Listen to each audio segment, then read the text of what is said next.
cette nouvelle vidéo. C'est ma deuxième vidéo là que je fais et j'ai l'air encore pire que sur la première vidéo. C'est une catastrophe, je prends beaucoup trop la confiance. J'ai fait mon shampoing, mon après-shampoing démêlant hier. Là j'ai un masque, ce botox capillaire. Je vais faire la totale aujourd'hui avec vous, ok? Parce que on l'a dit, on sort de la dépression postpartum. Je vais à la douche et je me retrouve après. Ok, donc je suis sortie de la douche. Je vais mettre un protecteur de chaleur, mais qui se met quand on a les cheveux mouillés. La première chose que je déteste depuis que je suis devenue maman, c'est que je n'ai plus de vie sociale. C'est la pire chose qui me soit arrivée. Je dis pas que ça va arriver à toutes les mamans.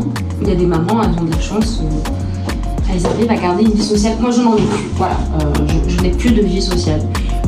C'est une catastrophe. Au début, ça allait, mais plus mes filles grandissent, plus en fait elles sont réveillées. Quand elles étaient bébés, en fait elles restaient complètement endormies dans la poussette, donc je pouvais aller au bar avec des copains, jouer aux cartes, ce genre de choses, aller au restaurant, manger. Elles dormaient, elles faisaient rien, elles bougeaient pas, donc en fait moi ça changeait rien à ma vie, juste il y avait 2 petits bébés.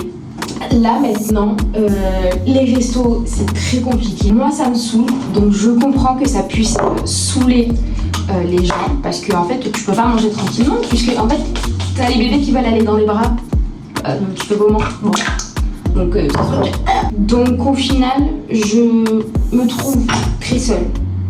Je pense que en réalité c'est le pire de tout. C'est vraiment se sentir seule, être seule. Deuxième chose que je déteste depuis que je suis devenue maman, c'est que les gens n'aiment pas mes enfants autant qu'ils m'aiment. Je m'explique. Mes amis, ce sont mes amis, ce ne sont pas les amis de mes filles. Ils ont appris à me connaître, pas forcément mes enfants. Pour moi, ça paraît logique que mon entourage, mes amis, ma famille aiment mes enfants, mais en réalité, c'est pas aussi simple que ça. Une personne qui ne passe pas de temps avec une autre personne ne peut pas d'office aimer cette personne. Mes amis ont appris à me connaître. Malheureusement, j'ai pas la possibilité de voir mes amis tout le temps. Pour eux, mes enfants, pas qu'ils en ont rien à foutre, peut-être un peu, voilà quoi. Et c'est vrai que des fois ça me blesse parce que moi c'est mes enfants, c'est toute ma vie, c'est tout mon cœur. Et j'ai envie que les gens, moi, que j'apprécie, que j'aime, ils aiment autant mes enfants en fait, qui leur donnent de l'attention avec des « Hey salut, Jana, comment vont tes filles ?» tout ça. Mais peut-être que c'est pas inné chez les gens, qu'ils y pensent pas forcément, qu'ils se disent « Bon si elle a pas dit que ses enfants étaient à l'hôpital, ça va, on n'a pas besoin de prendre des nouvelles des enfants. » J'essaie de rester très optimiste dessus, il faudrait que j'en fasse une vidéo, parce que je sais vraiment pas comment le prendre, si je dois me vexer que mes copines très proches ne prennent pas de nouvelles de mes enfants, ou si je dois en avoir totalement rien à foutre. Parce que franchement, je sais pas du tout comment le prendre. Troisième chose que je déteste depuis que je suis devenue maman. Vous connaissez la phrase « Pas d'argent, pas d'enfant ». Je crois que c'est Ophélia qui avait dit ça. Elle a tout à fait raison. Et moi j'ai fait des enfants sans avoir d'argent. Et je suis la preuve contraire qu'on peut ne pas avoir d'argent, mais avoir des enfants. En plus j'en ai eu 2 d'un coup, avec 0 centime sur le compte épargne. Ce qu'il faut savoir quand on devient parent, notamment maman, c'est que la quasi-totalité de ton argent, de mon argent, part chez ton enfant. Mon argent n'est plus mon argent. Mon argent, c'est l'enfant de mon bébé. Et ça, je n'ai pas le choix. Je ne m'achète plus d'habits, je ne m'achète plus de maquillage, je ne vais plus forcément au resto comme je pouvais y aller avant, je ne peux plus faire ce que je veux quand je veux, je ne peux plus aller au cinéma. Tout cet argent que j'ai dépensé pour moi, c'est fini. Maintenant, c'est pour les couches, le lait, les biberons. Maintenant, c'est pour les activités ludiques, pour les jouets Montessori, c'est pour les lits, les chaises hautes. Tout mon argent part chez mes enfants. Donc, sachez-le, en devenant parent, votre argent ne vous appartient plus et vous allez le sentir. Vous allez le sentir qu'ils vont puiser votre argent. Ils vont le... Troisième chose que je déteste depuis que je suis devenue maman, c'est le brouhaha constant qu'il se passe dans ma tête.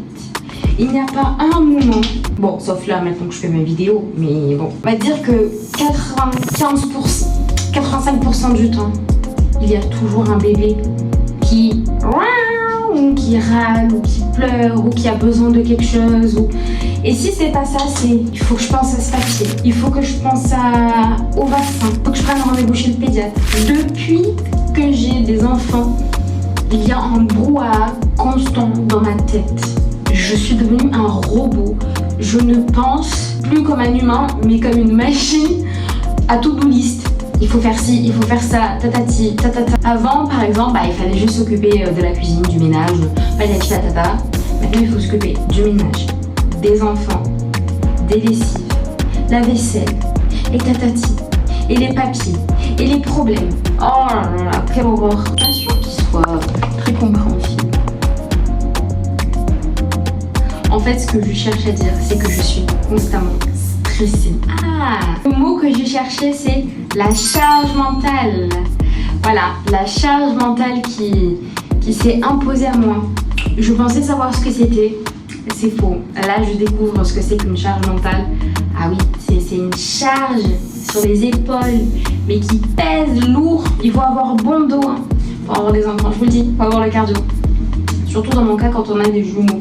Autre chose que je déteste depuis que je suis devenue maman, c'est que très peu de personnes comprennent ce que je traverse.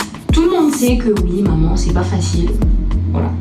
Mais non, maman, c'est pas facile. Non, c'est toutes les choses que j'ai dit avant sur la charge mentale. Voilà, quand on est maman sous l'eau, qu'on a personne sur qui compter, que personne n'est avec nous en fait 24 heures sur 24 pour comprendre en fait ce qu'on vit.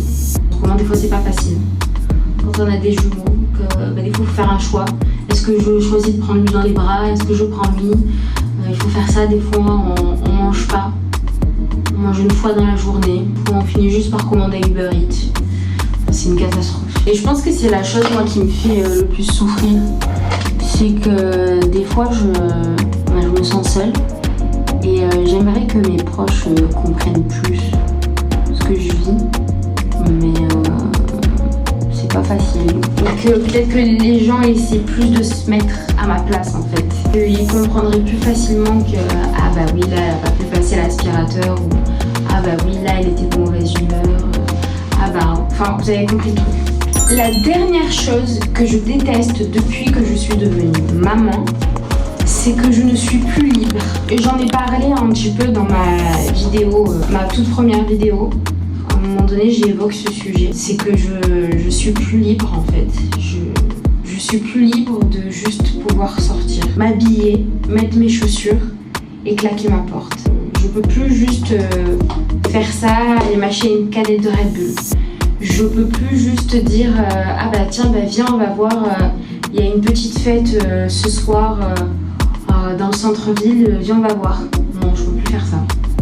Je peux plus appeler une copine et lui dire bah viens ce soir on va au resto, on va boire un verre. Ça va être possible, mais ça va être long, ça va être compliqué, ça va demander des étapes. Plus moi qu'il faut seulement préparer, c'est-à-dire me maquiller, m'habiller, nanani, la douche et tout. Il faut aussi faire ça pour les enfants. Il faut les préparer. Et on a deux, moi j'ai des jumelles. Il y a peu de temps, il y avait l'anniversaire d'une copine, une très bonne copine à moi, qui fêtait son anniversaire. Et elle m'avait dit que je pouvais venir avec les filles. Et moi j'étais en mode bon vas-y, franchement je vais y aller. C'est pas parce que j'ai des filles que ma vie doit s'arrêter. Non, même si j'ai des enfants, bah non, en plus je voulais vraiment aller à son anniversaire et tout. Et j'ai fini par ne pas y aller. Le jour J, à la dernière minute. Parce que mais rien n'allait en fait. Déjà bon c'était très très loin. Donc j'ai dû demander à ce qu'on vienne me chercher. Mais surtout, il fallait que j'ai une poussette double qui pèse plus de 15 kg à porter, à plier. Ensuite, 2 sièges auto, très lourds aussi. Ensuite, une fois sur place, il faudrait que je m'occupe des 2 bébés. Il y aura la musique, il y aura le bruit. Ce sera le soir et c'est la canicule. Et c'est que le jour J, quand j'ai commencé à essayer de me préparer, que je voyais que mes filles elles étaient déjà fatiguées, que c'était l'heure du coucher pour elles et que moi-même j'étais en transpiration, juste le fait de commencer à bouger les trucs. J'ai dit non mais Jana, ça va être une catastrophe, ça sert à rien, abandonne, n'y va pas. Et donc en fait avoir des enfants c'est aussi faire un deuil de sa vie d'avant, parce que de ses amitiés d'avant, de pas avoir de stress. En fait c'est tous les points que j'ai cités avant, il faut faire le deuil. Il faut faire le deuil de sa vie d'avant. Pour moi, les mamans qui disent que j'ai la même vie qu'avant de devenir maman, ce sont des menteuses. Vous êtes des menteuses, c'est faux. Rien que le corps d'une femme qui a donné la vie est un stigmate. Enfin, je veux dire, bon après peut-être qu'il y en a qui ont vraiment le même corps de avant-après. Mais même ça m'étonnerait. Et le lendemain, parce que j'avais la flemme de continuer la vidéo, j'étais fatiguée, il était déjà je crois minuit ou un truc comme ça. On va continuer le makeover, je vais faire mes clusters, donc mes cils, et ensuite je vais me lisser les cheveux. Une chose que je déteste depuis que je suis devenue maman, c'est le postpartum. Et le postpartum, c'est quelque chose que personne ne peut réellement comprendre. Pour moi, le postpartum, c'est vraiment quelque chose de primitif, mais vraiment absolu. C'est des réactions chimiques, dans le corps, c'est un chamboulement. Rien que l'accouchement, la grossesse, c'est un gros chamboulement. Et à moins d'être une sage-femme, ou un médecin, ou un psychiatre, ou un psychologue spécialisé vraiment dans la maternité, dans le postpartum, c'est très difficile en réalité de se mettre à la place d'une maman postpartum. Non mais regardez la différence entre mes yeux. Ça rejoint un peu le fait de se sentir très seule, c'est que même je pense pour les mamans qui ont un mari qui est présent, et dans le cas aussi des mamans solo, qui ont quand même une famille ou des amis qui les entourent, c'est qu'il y a quand même une solitude dans le sens où personne ne peut comprendre exactement nos ressentis. Quand on dit qu'on est fatigué, mais qu'on ne veut pas forcément être éloigné de nos enfants. Vous voyez ce genre de choses. Et en réalité, le postpartum, c'est quelque chose qui est méconnu. Mais ce que les gens ne comprennent pas, c'est que la grossesse est si énorme dans la vie d'une femme. Jusqu'à 3 ans après, on peut faire une dépression postpartum. Enfin, c'est pour dire à quel point la grossesse va nous impacter. Mais en réalité, si on regarde, il y a très peu de personnes qui... En tout cas, moi, dans mon entourage, il y a peu de personnes qui comprennent réellement ce que je traverse. Et même moi, j'étais pas prête pour vivre le postpartum. En fait, c'est un tourbillon d'émotions, de changements. Il n'y a rien. Quand on est enceinte, le bébé, il est pas là. C'est du fictif, on imagine un bébé, on se projette, mais il n'y a rien. On est encore encore dans notre vie d'avant, et d'un coup, on est balancé dans le grand bain. Alors oui, on a choisi, mais c'est dur, c'est très dur. Et souvent, ce que je reproche à certaines personnes qui m'entourent, c'est d'avoir le discours, ma belle, c'est toi qui as choisi d'avoir ces enfants, donc te plains pas. C'est pas que je me plains d'avoir mes enfants. Mes enfants, je les aime, je les adore, je ne regrette rien. Mais je suis fatiguée, je suis épuisée. J'ai vécu 9 mois de grossesse qui a pu être à la fois horrible et magnifique. J'ai 2 merveilleux enfants, mais je suis aussi épuisée. Autre chose que je déteste depuis que je suis devenue maman. Je trouve que les gens, ils cherchent pas à s'impliquer plus que ça dans la vie de mes enfants, créer des souvenirs avec eux. Et ça me fait beaucoup de peine. C'est toujours moi qui suis obligée de créer en fait ces moments. De créer des moments pour mes filles. Elles ont besoin de connaître des gens avec des points de vue différents, avec des histoires différentes, avec des têtes différentes. Oh, il fait chaud dans cette salle de bain. En tant que parent, en fait, je veux juste que mes filles soient entourées. Je veux pouvoir faire des repas de famille, qu'on soit pas juste toutes les 3 tout le temps, alors que dans le sens où je veux dire j'ai une famille. Vous voyez ce que je veux dire? Bon, il y a des gens malheureusement ils n'ont pas de famille, tout ça. Mais moi je veux dire j'ai une famille. Donc ça me fait plaisir que moi les personnes que j'aime, les membres de ma famille, mes filles les rencontrent, passent du temps avec elles parce que moi les membres de ma famille je les aime. Autre chose que je déteste, mais alors ça vraiment ça m'horripile. Les gens ont l'impression que parce que je reste à la maison avec mes enfants et que je ne travaille pas, que je ne fais rien de mes journées et que je suis disponible disponible 24 heures sur 24. Quand je suis chez moi, je ne fais pas rien. Quand je suis chez moi, je m'occupe de mes enfants. Je m'occupe de 2 bébés qui ont des besoins. Beaucoup de besoins.